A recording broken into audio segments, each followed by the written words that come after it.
Shalom, and welcome to Parsha Highlights and Insights. This is Rabbi Fischer, and this week's Parsha is another double Parsha, Behar and Bechukotai, and it will actually bring us to the conclusion of Sefer Vayikra. There's a great deal to talk about.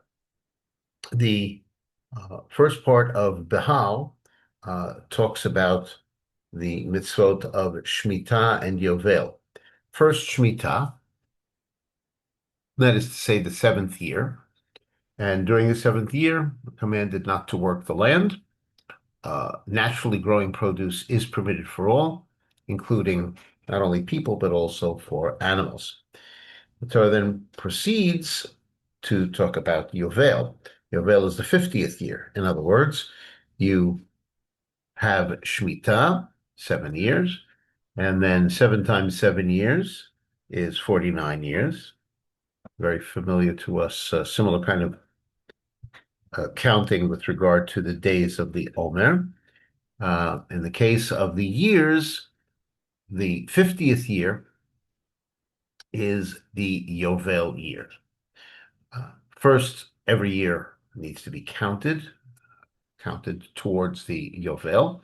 And then what happens in the Yovel year? Well, on Yom Kippur, at the beginning of the Yovel year, shofar is blown. This is a special mitzvah that refers to blowing the shofar on Yom Kippur of Yovel.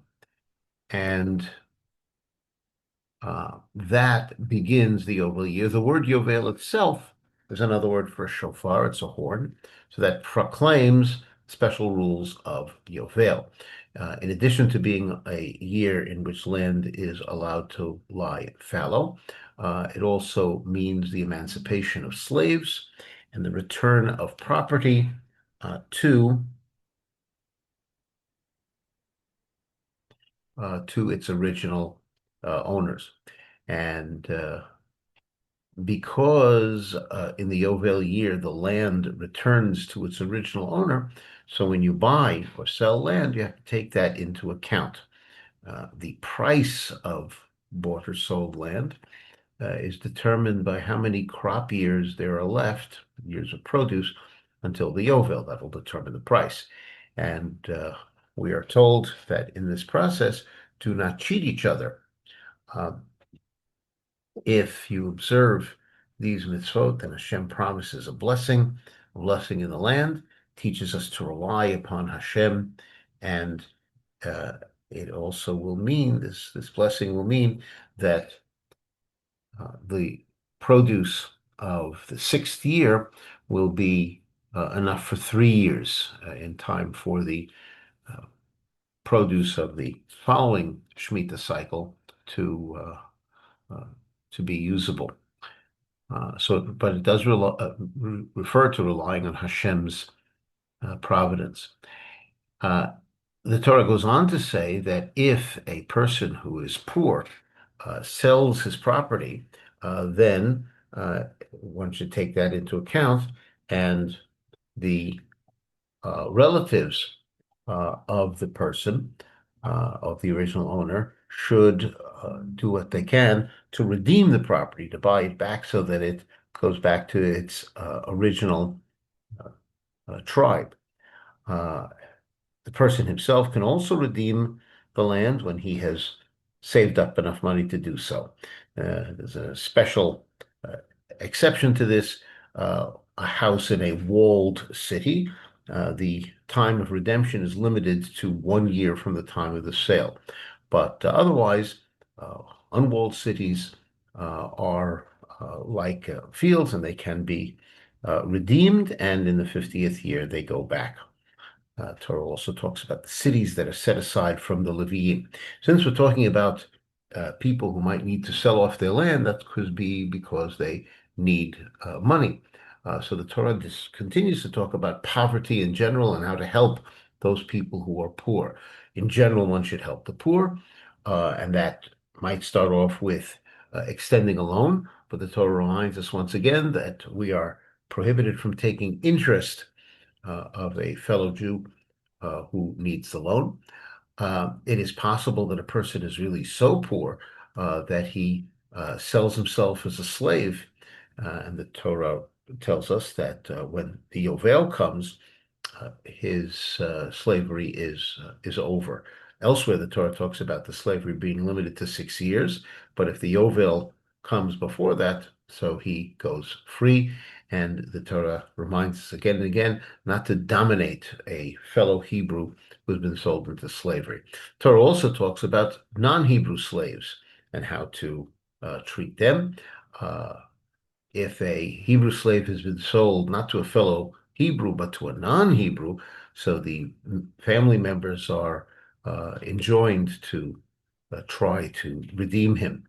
And just to remember that the Jewish people are Hashem's slaves or Hashem's servants by virtue of the fact that he took them out of Egypt.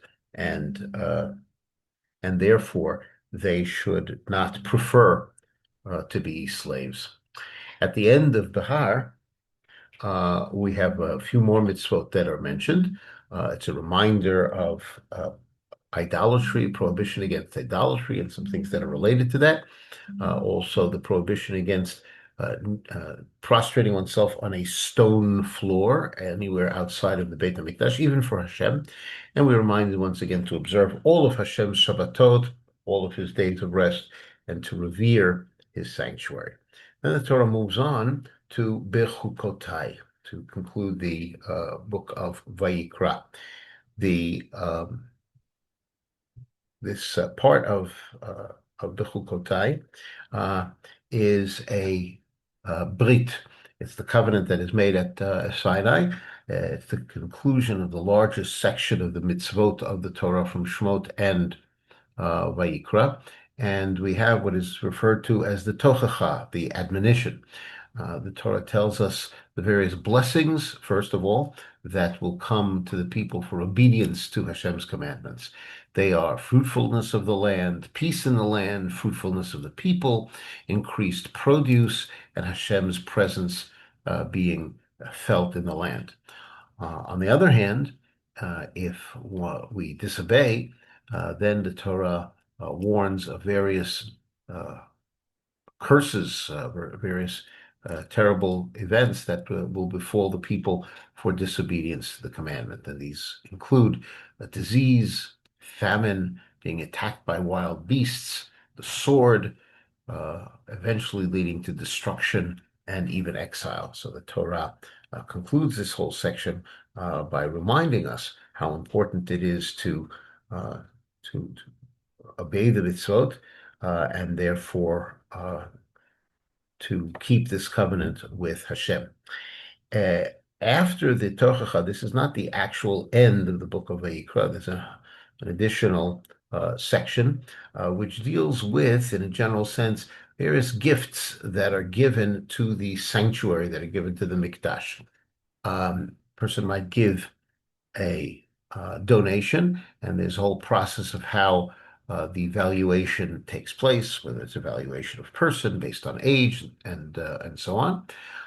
If an animal is designated as a sacrifice, then one is not permitted to exchange that animal for another animal, even of a better quality. There are donations that a person might make for the upkeep of the sanctuary, and for that purpose, it's necessary to evaluate what it is worth, and one must add 1/5, kind of a fifth that we've talked about before. It's not a fifth of the principal, but it is that quantity which when added to the principal, becomes a fifth, so it's actually a quarter, 25% of the principal. We talk also about the redemption of houses and fields, all of this in order to donate towards the upkeep of the sanctuary. A firstborn animal is born holy and therefore may not be sanctified for a different purpose. There are objects that can be banned. In other words, a person places a prohibition on them, and then those things become the property of the sanctuary. If a person who is condemned to be executed wants to donate his value to the to the sanctuary, or somebody else wants to donate his value, that person does not have value simply because he's condemned to die. And towards the end of the parasha, we talk about different types of maaser, the second maaser, as well as the maaser of animals. And the Torah concludes by telling us that this is the conclusion of the mitzvot that were given to Bnei Yisrael uh, to through Moshe, of course, on Har Sinai. Now let's return to the tochacha, to the admonition. Uh, the Torah warns that if we are if we disobey Hashem, then various terrible things will happen. And there's a word that repeats itself throughout this section several times. It's the word keri. Uh, in my translation on the outline sheet, I've uh, translated according to one translation that it means to be hostile towards Hashem. But there's a lot of discussion as to what this word means. Uh, and Rashi relates the word keri to the word mikre, to something that happens, as it were, by chance or irregularly, something that happens only occasionally. And therefore, according to the Rashi's approach, which is based on Chazal, if you do observe the mitzvot, but only irregularly, by chance, when you feel like it, then Hashem will take a similar attitude towards you and only provide His providence irregularly.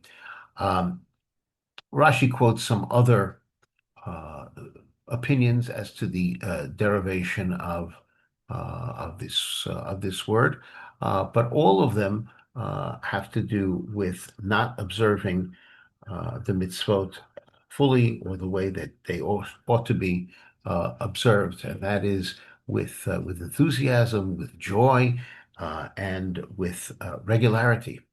I thank you all very much for joining me in this exploration of the double port parasha of uh, Behar-Bechukotai, which brings us, as I said, to the end of the book of Vayikra, when we say Chazak, Chazak, V'nit Chazek. This has been Rabbi Abraham Fischer for Parasha Highlights and Insights, saying Shalom.